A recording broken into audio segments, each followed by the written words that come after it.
Hello guys. Hope you are doing well. सब अच्छे होंगे। वैसे भी एग्ज़ाम सब पास में आ रहे हैं तो प्रिपरेशन आप लोग शुरू कर दीजिए। तो आज मैं एक नया चैप्टर शुरू करूँगा, नेशनलिज्म इन इंडिया। इसके बारे में आज हम जानेंगे। इसका इंट्रोडक्शन है आज। तो एनसीईआरटी में हम लोग जब इसको फॉलो करते हैं तो फ्रंट में एकदम शुरू में ही जो चैप्टर के वर्ल्ड वॉर के बारे में दिया है सबसे पहले, और उसका इंडिया पे जो इकोनॉमिक और पॉलिटिकल इफेक्ट है उसके ऊपर थोड़ा सा दिया है। तो सीबीएसई के पॉइंट ऑफ व्यू से जो एग्ज़ाम्स में जो क्वेश्चन आते हैं उस पर हम लोग आज फोकस करेंगे सबसे पहले। तो इसका मैं समराइज़ करके थोड़ा बताऊंगा, आप लोग इसको थोड़ा ध्यान से सुनिएगा। आप लोग को शायद पता भी होगा, फर्स्ट वर्ल्ड वॉर जो हुआ था वो 1914 से 1918 के बीच हुआ था।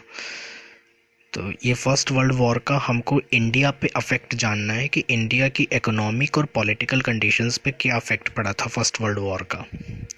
हम सब जानते हैं कि इंडिया कॉलोनियल रूल के अंडर में था। इंडिया पे ब्रिटिश रूल था उस वक्त, फर्स्ट वर्ल्ड वॉर के वक्त। तो दो मेन पॉइंट्स में हम इसको समझेंगे। सबसे पहले तो इंडिया पे इकोनॉमिक अफेक्ट क्या पड़ा वर्ल्ड वॉर का, और सेकंड इंडिया में पॉलिटिकल कंडीशंस क्या थी उस वक्त, और पॉलिटिकल इम्पैक्ट क्या हुआ फर्स्ट वर्ल्ड वॉर का। ये दो इम्पॉर्टेंट क्वेश्चंस हैं सीबीएसई के। तो सबसे पहले हम जानेंगे कि इसका इंडिया पे इकोनॉमिक अफेक्ट क्या पड़ा था। तो सबसे पहला पॉइंट ये होगा कि इंडिया में जब कॉलोनियल रूल था तो ब्रिटिश गवर्नमेंट थी वो भी वर्ल्ड वॉर लड़ रही थी। तो उसको भी अपने वॉर एक्सपेंडिचर को फाइनेंस करने के लिए बहुत सारा पैसा चाहिए था।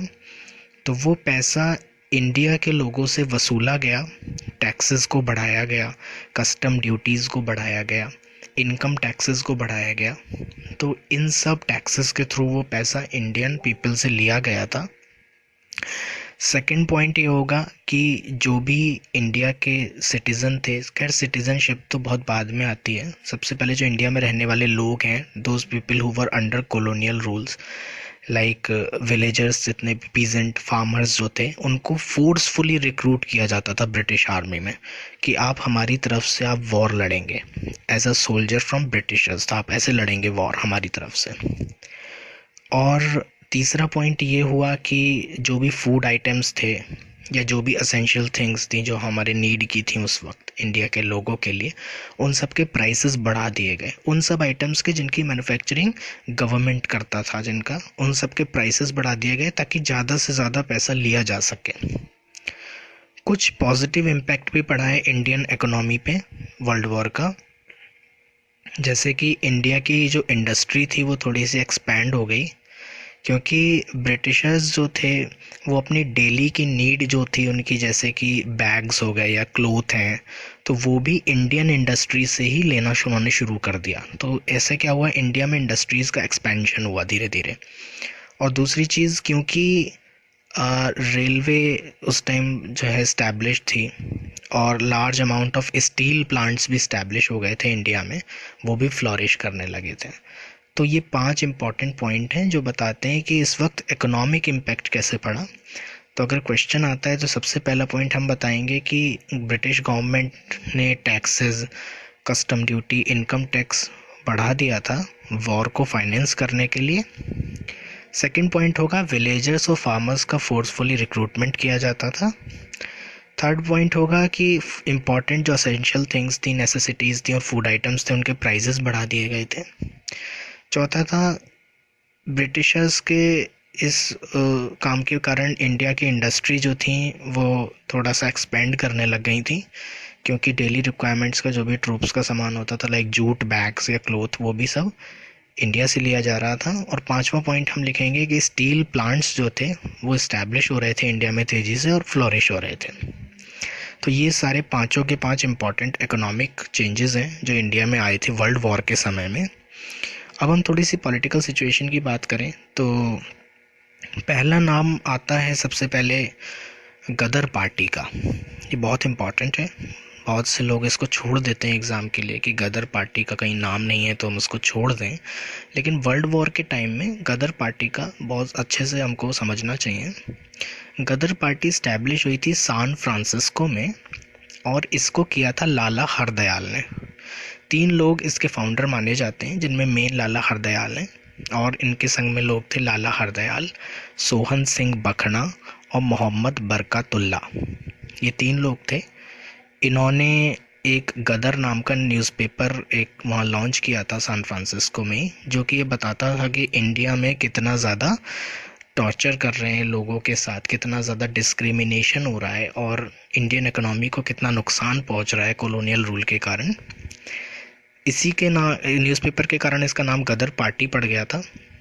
तो इन्होंने सोचा कि हम इंडिया जाएंगे, वहाँ पर स्टेट्स में जाके लोगों को परसुएड करेंगे, उनको मनाएंगे कि आप वॉर में साथ दीजिए और यही राइट टाइम है जब ब्रिटिशर्स जो है वो इन्वॉल्व हैं वर्ल्ड वॉर में, तो हम उन पर अटैक करके उनको हरा कर इंडिया से कॉलोनियल रूल से इंडिया को फ्री करा लेते हैं।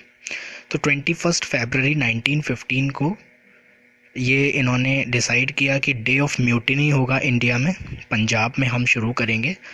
लेकिन गदर पार्टी को, जो कि 1914 में इस्टेब्लिश हुई थी, उसको क्रश कर दिया ब्रिटिशर्स ने, क्योंकि लोगों ने ज़्यादा पार्टिसिपेशन नहीं दिखाया इंडिया के। तो इम्पॉर्टेंट पॉइंट्स क्या है, गदर पार्टी या गदर म्यूटिनी जो है वो कहाँ इस्टेब्लिश हुई? गदर पार्टी सैन फ्रांसिस्को में बाई लाला हरदयाल, सोहन सिंह बखड़ा और मोहम्मद बरकतुल्ला। जो डे ऑफ म्यूटिनी इन्होंने डिसाइड किया था वो 21 फरवरी 1915 था। और फाइनली पार्टी का जो एम था वो ये लोग पूरा नहीं कर पाए और ये पार्टी क्रश कर दी गई। उसके बाद एक दूसरा सबसे इम्पॉर्टेंट जो मूवमेंट शुरू होता है वो है होम रूल मूवमेंट, जो कि सितंबर 1916 में लगभग शुरू हुआ था। इससे रिलेटेड 2 ही इंडिया के लोग हैं जो कि बहुत फेमस हैं। सबसे पहले तो बाल गंगाधर तिलक और दूसरा नाम आता है डॉक्टर एनी बेसेंट का। तो सबसे पहले डॉक्टर एनी बेसेंट के बारे में जान लीजिए। Doctor Annie Besant theosophical society से इंस्पायर्ड थी, ब्रिटिश रिबेलियन से थियोसॉफिकल सोसाइटी की मेंबर थी। इन्होंने ही होम रूल मूवमेंट 1916 में इंडिया में शुरू किया था और इनके सपोर्टर्स थे सीपी रामास्वामी अय्यर, बीडब्ल्यू वाडिया, ये इनके सपोर्टर थे उस वक्त इंडिया में ही। और जिस टाइम वर्ल्ड वॉर चल रहा था ठीक उसी टाइम बाल गंगाधर तिलक जेल से आए थे 1914 में। और 1917 में एक मूवमेंट हुआ था रशियन रिवॉल्यूशन, आपने थोड़ा बहुत इसके बारे में शायद पहले सुना हो। रशियन रिवॉल्यूशन में फर्स्ट टाइम रशिया एक कम्युनिस्ट कंट्री बन गया था, उसने ऑटोक्रेसी को उखाड़ दिया था अपने कंट्री से। तो इससे इंस्पिरेशन मिला था बाल गंगाधर तिलक और होम रूल मूवमेंट के मेंबर्स को। तो होम रूल के बारे में इतना जानेंगे सबसे पहले कि ये कब इस्टेब्लिश हुआ। 1916 में हुआ था। इसमें 2 ही लोगों का नाम सबसे इम्पॉर्टेंट है, डॉक्टर एनी बेसेंट का और दूसरा बाल गंगाधर तिलक का। बाल गंगाधर तिलक ने होम रूल मूवमेंट को लॉन्च किया महाराष्ट्र में और एनी बेसेंट ने और बाकी कंट्री में। बाल गंगाधर तिलक का जो फेमस कोट है Swaraj is my birth right and I will have it, ये इन्होंने इसी में दिया था होम रूल मूवमेंट में, स्वराज मेरा जन्म सिद्ध अधिकार है। इस टाइम गांधी जी इंडिया में थे, लेकिन गांधी जी ने होम रूल मूवमेंट में पार्टिसिपेट नहीं किया था। वो बिज़ी थे इस टाइम इंडिया का भ्रमण करने में। ही वॉज वो देख रहे थे सारी सिचुएशंस को, इंडिया इस टाइम वो घूम रहे थे पूरा, तो करीब से जानने के लिए भारत को। तो होम रूल मूवमेंट में गांधी जी का कोई भी रोल नहीं है। तीसरी इंपॉर्टेंट चीज़ है, एम क्या था होम रूल मूवमेंट का? होम रूल मूवमेंट का एम था डोमिनियन स्टेटस चाहते थे ये ब्रिटिश कॉलोनी के द्वारा, कि इंडिया को डोमिनियन स्टेटस मिले, जैसे कि ऑस्ट्रेलिया को या साउथ अफ्रीका को या न्यूजीलैंड को मिला। तो मेन पॉइंट क्या है, एम क्या है होम रूल मूवमेंट का? To enjoy the dominion status as enjoyed by the British colony, जो कि ब्रिटिश कॉलोनी थी उस वक्त, ये ऑस्ट्रेलिया साउथ अफ्रीका। तो इनको जो डोमिनियन स्टेटस है वो भी भारत को मिलना चाहिए, ये मेन एम है। उसके बाद और जो लीडर्स हैं जिन्होंने इसमें अपना योगदान किया या जिन्होंने पार्टिसिपेट किया होम रूल मूवमेंट में, वो थे जवाहरलाल नेहरू और CY चिंतामणि थे, मोतीलाल नेहरू थे, तेज बहादुर सप्रू थे, इसमें सुब्रमण्यम अय्यर थे। और ज़्यादातर जितने भी विमेन वगैरह थी उन्होंने भी काफ़ी पार्टिसिपेट किया था इसमें होम रूल मूवमेंट में। और होम रूल मूवमेंट के टाइम में 1917 में इंडियन नेशनल कांग्रेस की फर्स्ट वुमेन प्रेसिडेंट बन गई थी एनी बेसेंट। तो ये भी काफ़ी इंपॉर्टेंट फैक्ट है कि 1917 में Annie Besant Indian national Congress की फर्स्ट वुमेन प्रेसिडेंट बन गई थी होम रूल मूवमेंट में। उसके बाद धीरे धीरे होम रूल मूवमेंट का जो एम था वो नहीं ये प्राप्त कर सके और ये डिक्लाइन हो गया मूवमेंट। क्या क्या कारण थे इसके डिक्लाइन होने का? तिलक को अमेरिका जाना पड़ा था, यूनाइटेड स्टेट जाना पड़ा था, और ये मूवमेंट धीरा पड़ गया था। कम्युनल राइट्स काफ़ी ज़्यादा शुरू हो गए थे, इसके चलते भी मूवमेंट को कॉल ऑफ कर दिया गया। और आगे हम लोग जानेंगे मॉन्टेग डिक्लेरेशन या ऑगस्ट डिक्लेरेशन आया था, जिसका भी इफेक्ट पड़ा था होम रूल मूवमेंट के ऊपर। तो main exam point of view से दो ही बातें बहुत इंपॉर्टेंट थी। सबसे पहले इकोनॉमिक एस्पेक्ट क्या था, इकोनॉमिक क्या इम्पैक्ट पड़ा था वर्ल्ड वॉर का, कि tax, custom duty, income tax बढ़ा दिया गया। दूसरा, विलेजर्स फार्मर्स को फोर्सफुली रिक्रूट किया जा रहा था। तीसरा, फूड और एसेंशियल आइटम्स के प्राइसेस बढ़ा दिए गए। चौथा, जो इंडियन इंडस्ट्री थी वो थोड़ा एक्सपेंड करने लगा था। ये तो एक पॉजिटिव पॉइंट था, क्योंकि डेली के जो नीड की ज़रूरत थी ट्रूप्स का, सैनिकों का, उनकी ज़रूरत इंडिया पूरी कर रहा था। और स्टील प्लांट्स भी इस टाइम फ्लॉरिश हो रहे थे इंडिया में। ये 5 मेन इकोनॉमिक चेंजेस हैं। और जो मूवमेंट्स हैं, पहला गदर पार्टी के बारे में हमने जाना था, जो कि लाला हरदयाल ने शुरू किया था सैन फ्रांसिस्को में, और जो कि क्रश हो गया। और दूसरा, होम रूल मूवमेंट, जिसमें 2 ही लीडर्स का मेन नाम शामिल है। इसमें पहला डॉक्टर एनी बेसेंट है और दूसरी जो है वो बाल गंगाधर तिलक हैं।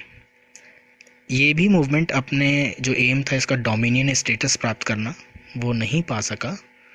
और होप आपको समझ आया होगा।